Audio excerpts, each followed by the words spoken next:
Vá lá para o texto de Mateus capítulo 5, versos de 13 a 16. Mateus capítulo 5, versos de 13 a 16. Nós somos a luz do mundo. Aqueles que professam fé em Jesus e caminham com Ele, aqueles que se tornaram verdadeiramente discípulos do Cristo, do Filho de Deus, foi designado uma expressão, uma declaração muito importante, um peso de responsabilidade sobre nós. Nós somos a luz do mundo. Logo, se pessoas precisam ser luz no mundo, é porque esse mundo está nas trevas. E esse mundo precisa ser iluminado. E que eu e você fomos chamados para isto. Nós começamos na quinta-feira passada falando sobre isso, e nós queremos dar continuidade a respeito daquilo que a Bíblia, o que Jesus disse a respeito disso. O que significa ser luz do mundo? Na prática, como que você vai ser luz onde você está, como um discípulo dele? Leia comigo a partir do versículo 13. Vocês são sal da terra. Mas se o sal perder o seu sabor, como restaurá-lo? Não servirá para nada, exceto para ser jogado fora e pisado pelos homens. E essa é uma parte dessa declaração que Jesus fez no Sermão do Monte, que eu não quero pegar aqui nessa circunstância, mas que há uma importância muito grande, porque o sal, ele tem um aspecto de preservação e de tempero. O que é importante dentro dessa declaração sobre os crentes, sobre os cristãos. Mas eu quero pegar a partir do versículo 14, quando diz: vocês também são a luz do mundo. Não se pode esconder uma cidade construída sobre um monte. E também ninguém acende uma candeia, e fique aqui com a expressão candeia, e coloca debaixo de uma vasilha, coloca debaixo de uma cama, coloca debaixo de alguma coisa. Pelo contrário, coloca no lugar mais apropriado, e assim ilumina a todos que estão na casa. Assim brilha a luz de vocês diante dos homens, para que vejam as suas obras e glorifiquem ao Pai de vocês que estás nos céus. Amém? Foque comigo no versículo 14. Volta lá para o versículo 14. O que significa ser essa luz no mundo? Será que isso tem a ver com você ser uma pessoa boa? Será que significa que você vai ter que fazer ação social? Ser uma pessoa correta? Moralmente certa? Com todas as suas contas em dia? Em que a sua vida é ilibada? Em que as pessoas não vão ter o que falar a teu respeito? Será que é isto?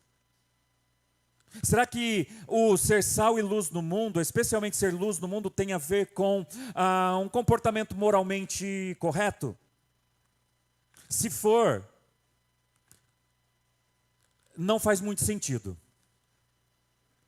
Sabe por que não faz muito sentido? Porque essa declaração foi feita aos discípulos de Jesus. E, com todo respeito, um espírita é assim. E faz bem ele ser assim. Ele ser uma pessoa boa, ilibada, de caráter, que faz boas obras, assim como o católico.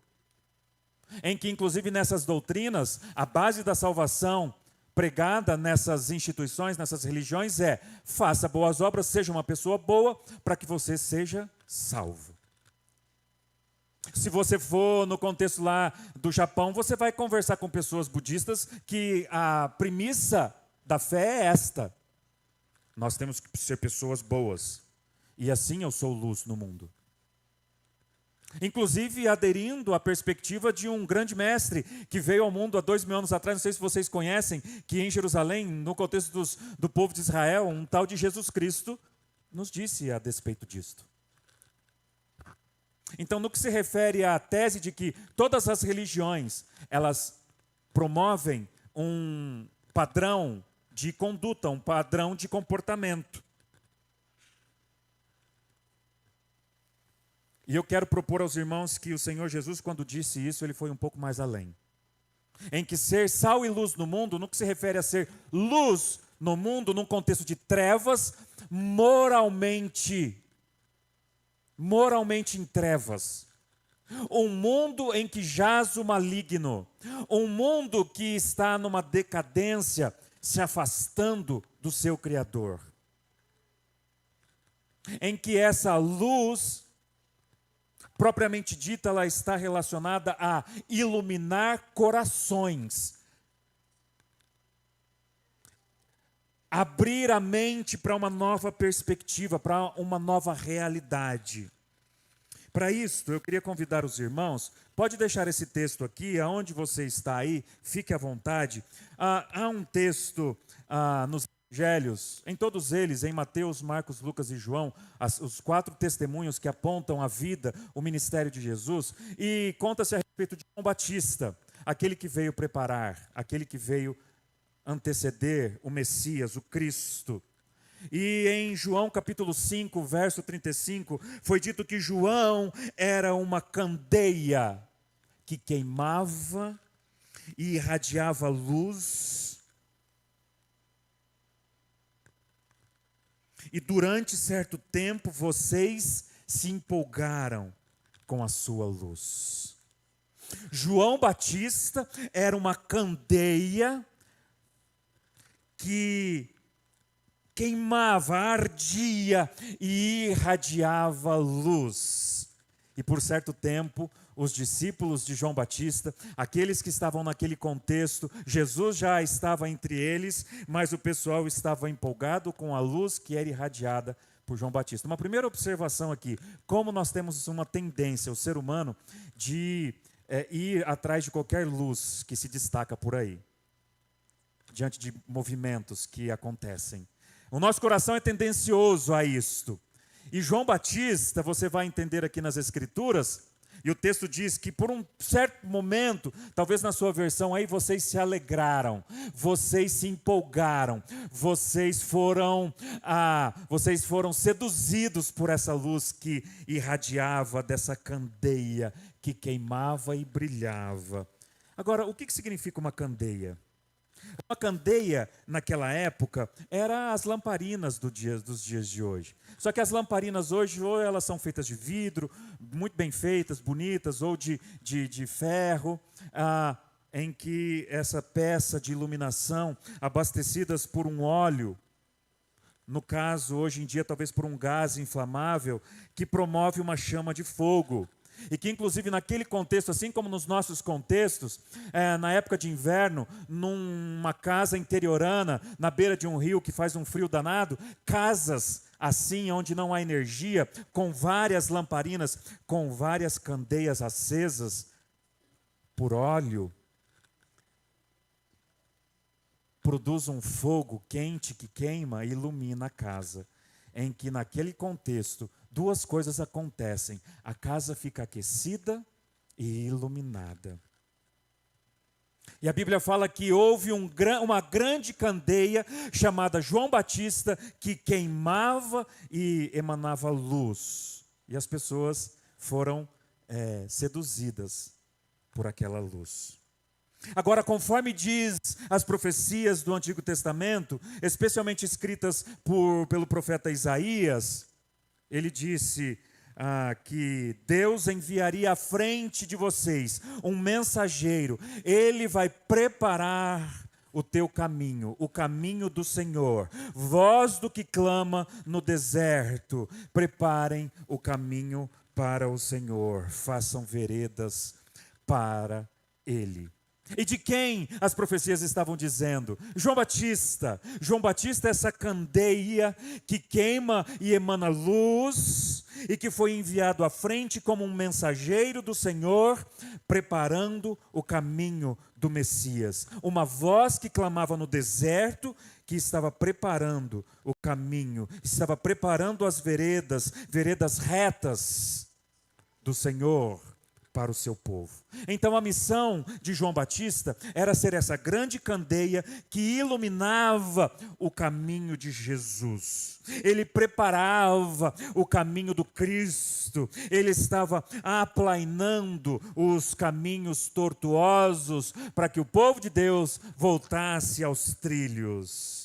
Então João Batista foi quem começou a cumprir todas as profecias que viria alguém que iria iluminar o caminho daquele Salvador que viria ao mundo. Isaías continua dizendo: o Senhor diz: preparem o caminho, aplainem a estrada, para que o meu povo possa voltar para mim, diz o Senhor.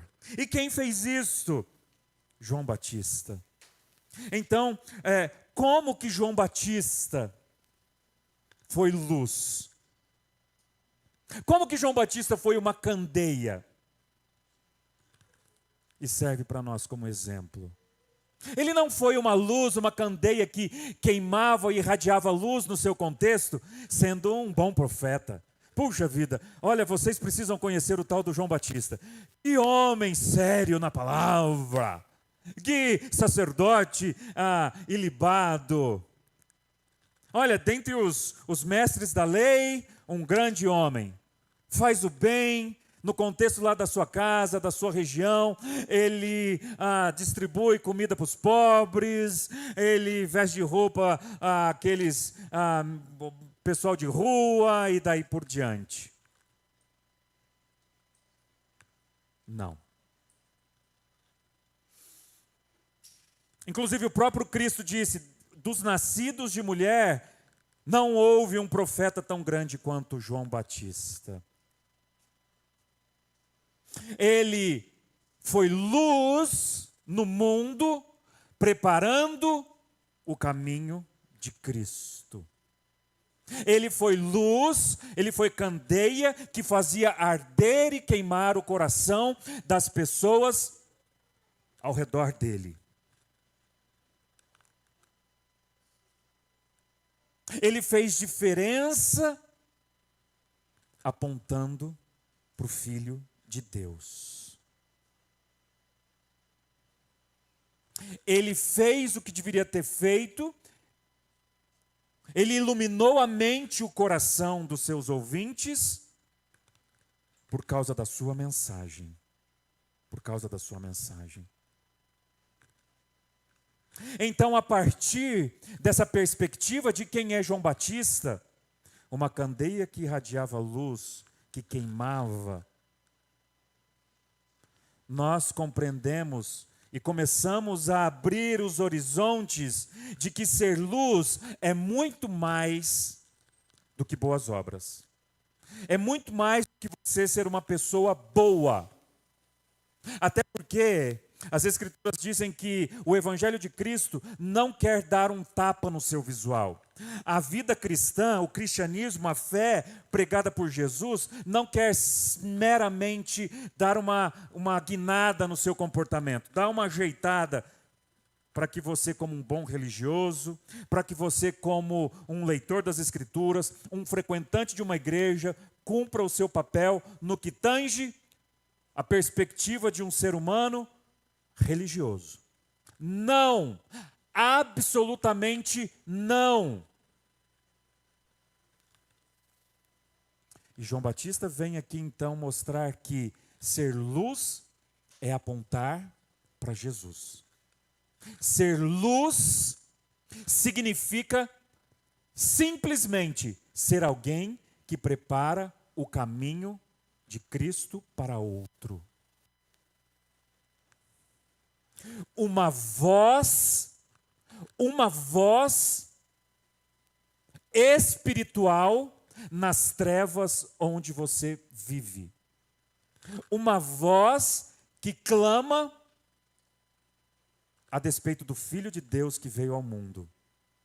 Agora é claro que Deus vai usar a sua vida como uma pessoa boa para isto.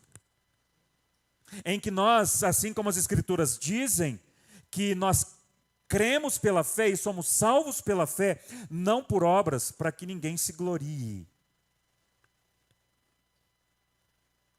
As obras, elas testificam, elas tornam genuína uma fé de um homem, de uma mulher que foi salvo. E uma vez salvo, uma vez convicto, uma vez regenerado pelo Espírito Santo, pela palavra, ele começa a produzir frutos, não o inverso. Essa, inclusive, é a diferença entre a fé cristã e qualquer outra possibilidade filosófica, religiosa, que propõe para nós alguma forma de salvação, além desta vida. Em que nós cremos pela fé, que eu sou perdoado e redimido pelo sangue do Cordeiro. E a partir desta fé, a minha vida é transformada. E eu começo a me tornar uma luz num contexto moralmente em trevas, e eu aponto o caminho.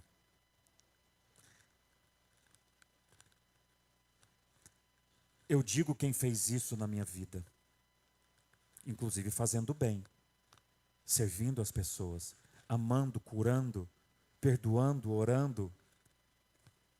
Mas, sobretudo, a mensagem que nós carregamos. Porque como que João Batista foi uma candeia? Como que ele preparou o caminho? Nós vemos por sua mensagem, que não destoava, não era incoerente ao seu caráter. Como que você conhece um profeta de Deus? Como que você conhece um mensageiro de Deus? Como que você conhece um crente, um cristão que de fato é um cristão segundo o coração de Deus? Por aquilo que ele faz, testificado por aquilo que ele prega. E o que ele prega é testificado pelo que ele faz. Não uma coisa ou outra. E qual era o conteúdo da mensagem de João Batista? Mateus capítulo 3 vai dizer: naqueles dias surgiu João Batista no deserto, pregando no deserto da Judéia. E o que ele pregava? Qual que era o conteúdo da sua mensagem? Arrependei-vos, pois o reino de Deus está próximo. Arrependei-vos, olhai para dentro de si e vede o quanto que vocês estão ainda vivendo nas trevas. Voltem-se para Deus. Vocês estão separados como inimigos do Criador. E a partir da queda no Éden, o vosso pai Adão, a vossa mãe Eva, vocês se identificam com eles. Vocês estão inclinados a uma vida segundo o coração enganoso de vocês. Arrependam-se, pois o reino de Deus está próximo. E quando ele diz arrependei-vos, pois o reino de Deus está próximo, tem a ver com o fato de que ele sabia que o Messias já pisava aquela terra, Jesus Cristo, em que em algum momento, quando João viu e reconheceu Jesus como Messias, ele proclamou lá em João capítulo 1, versos 29 e 30, eis, ó Cordeiro de Deus que tira o pecado do mundo, Jesus Cristo. E esta é a mensagem que aponta para o Cristo. Uma luz que irradiava, uma candeia que queimava o coração das pessoas e iluminava aquelas mentes ainda em trevas quanto às filosofias, quanto às religiões e todos os enganos daquela época, assim como nos nossos dias. E o que destoava era a mensagem de arrependimento. Arrependei-vos. O reino de Deus está próximo. E o reino de Deus está próximo porque o Rei dos Reis, o Senhor dos Senhores, estava entre eles. Ele viveu entre nós, curou pessoas, trouxe uma mensagem de poder, morreu na cruz do Calvário pelos nossos pecados, no seu lugar, no nosso lugar, no meu lugar, foi crucificado. O que cravou ele naquela cruz e o manteve lá naquela cruz, não foram os pregos que estavam em suas mãos, nos seus pés, mas o seu amor por mim e por você. E essa é a mensagem poderosa da candeia que queimava e irradiava luz, chamado João Batista, que estava preparando o caminho do Senhor. Uma mensagem de cruz, uma mensagem de abnegação, de negar a si mesmo, uma mensagem que confronta o nosso egoísmo, que denuncia a injustiça, que corrige erros, que trata feridas, que resolve conflitos e que reconhece que o nosso primeiro conflito a ser resolvido é com Deus.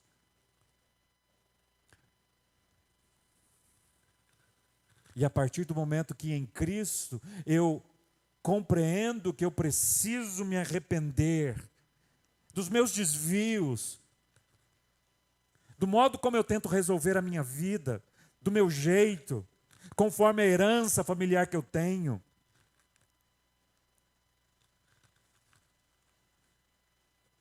e que por vezes eu percebo, e a experiência humana prova isso para mim e para você. Você não precisa de nenhum professor te ensinando isso na escola, você não precisa de nenhum pregador aqui de púlpito para provar isso para você. O seu próprio coração, as suas próprias experiências já provaram isso para você. E sabe como eu sei disso? Porque nesse auditório aqui, assim como em qualquer outro auditório, de igrejas por aí, como dizem aí fora, um bando de hipócritas, e eles estão enganados, porque na verdade, uma comunidade de fé, crentes que tiveram uma experiência com Cristo, estão aqui porque sabem que são miseráveis pecadores, fracos e falíveis, e precisa de um Salvador. Precisam de graça e de misericórdia. Precisam voltar-se para Deus. Precisam de uma mensagem. Nós precisamos de uma mensagem. Nós precisamos ouvir a palavra que vem dos céus e nos dizer: olha, esse é o caminho, essa é a direção. E os crentes, os cristãos, e é essa a nossa grande diferença de qualquer outra proposta filosófica, religiosa por aí. O cristianismo propõe um caminho que não depende de mim e de você. Não depende de nós. Tudo já foi feito. A religião significa que nós temos que fazer alguma coisa para agradar a Deus. O cristianismo diz que Jesus, Deus em Cristo, já fez tudo o que tinha que ter sido feito por nós. Então nós cremos, e ao crer, nós nos apropriamos, nós tomamos posse de um relacionamento com Deus. João vai dizer que em Cristo nós nos tornamos filhos de Deus. Arrependidos, redimidos pela graça, somos ungidos por um Espírito nesse vaso de barro, nessa candeia de barro que sou eu. Que por qualquer incidente da vida, se ele cair ao chão, ele quebra. Fraco, frágil, como somos eu e você. Mas a palavra de Deus diz que assim, vocês são a luz do mundo. Em que então, ser luz do mundo nesse sentido, é você como alguém que tem essa experiência, que conheceu, que viu, que tocou, foi tocado, foi ungido, foi curado, foi transformado. Essa experiência que você tem, quando você olha para as Escrituras, ela fala com você, ela vai impactar a sua vida, ela vai mudar os rumos da sua história. Ela fez algo importante em você.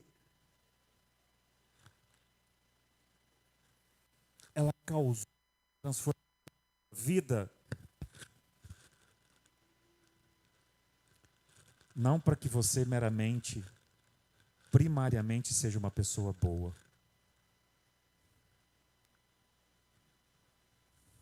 Não para que, a priori, você faça boas obras. Para que você seja uma pessoa certinha. Mas para que você proclame, prepare o caminho do Senhor para as pessoas próximas de você. Você vai ser luz iluminando o coração de pessoas que ainda estão em trevas. Por isso que o texto diz: vocês são luz do mundo. E como luz do mundo, você não pode ser escondido. Ninguém acende, no versículo 15, ninguém acende uma candeia para essa candeia ficar escondida.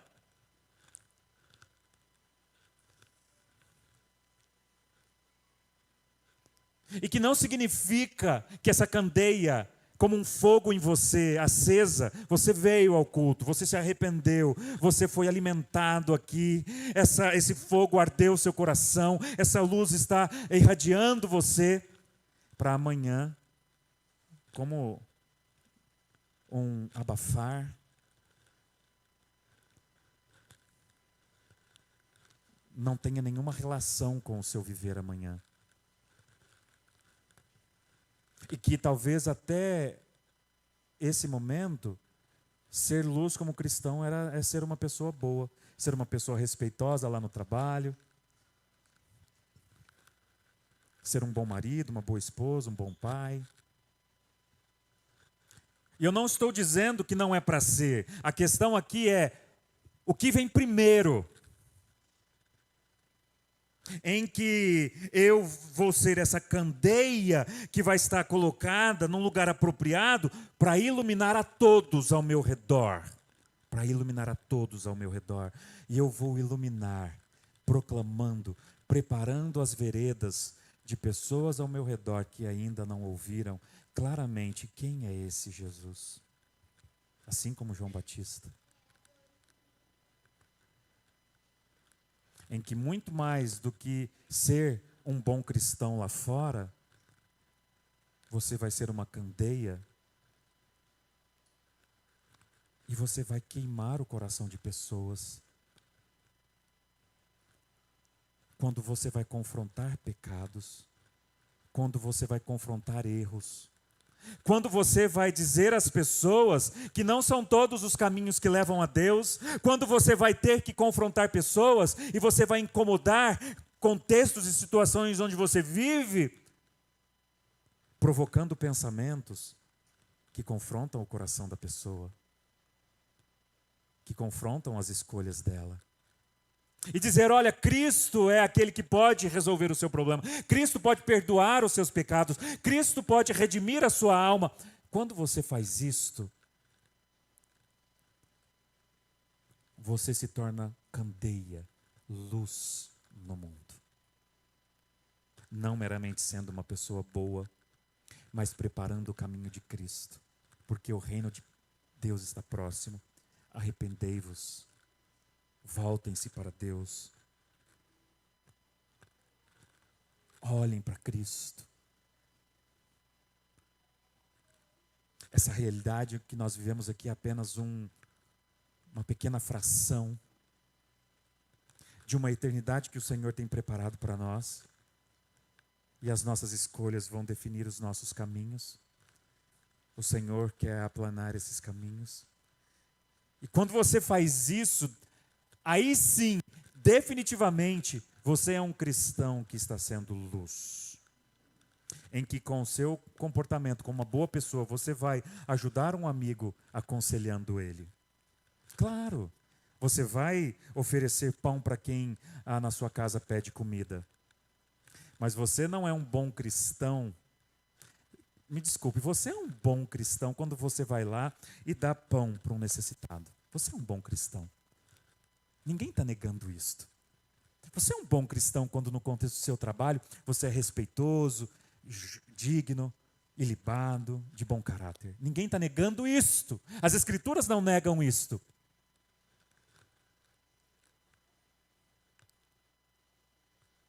pedindo que você seja luz. E ser luz é apontar para Cristo.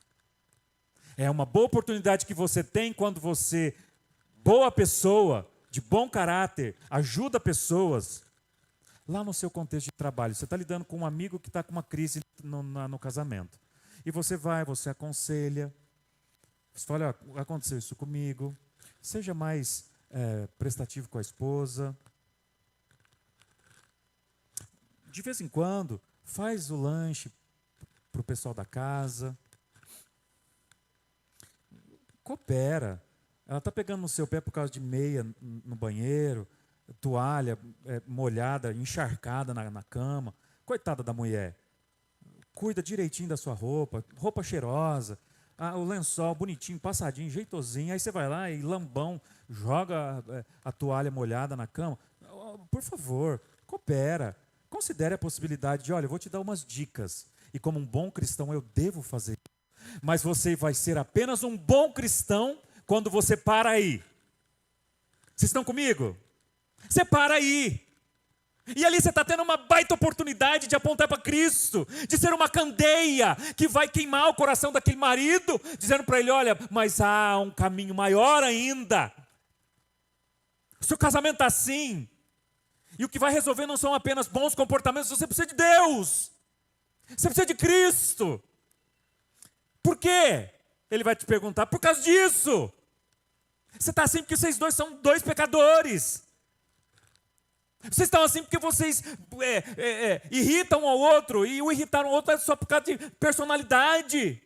Não é só porque é questão de comportamento, porque ela... Não, é que você precisa entender a minha esposa. Ó, a herança familiar dela, você não entende. Não importa, meu irmão. Cristo está acima da personalidade dela. O Espírito Santo vai mudar aquele comportamento. Então, quando você, naquele momento, aponta para Cristo, naquele aconselhamento, como um bom cristão, a partir desse momento você está sendo luz. Apontando para Jesus. Eu quero concluir.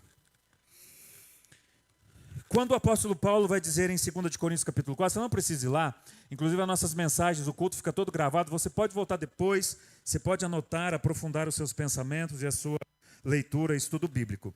2 Coríntios capítulo 4, Paulo vai dizer, olha, pois foi Deus quem disse, das trevas resplandeça a luz.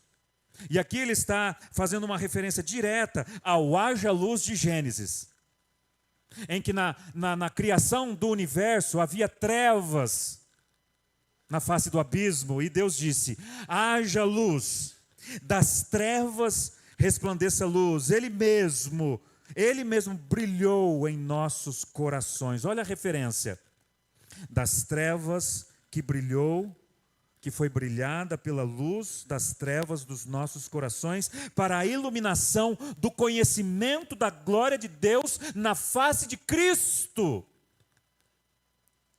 O Deus que nas trevas que havia, ele disse, haja luz, e luz veio ao mundo, foi o mesmo Deus que disse, haja iluminação, o brilho nos vossos corações, para iluminar o conhecimento de Cristo a vós.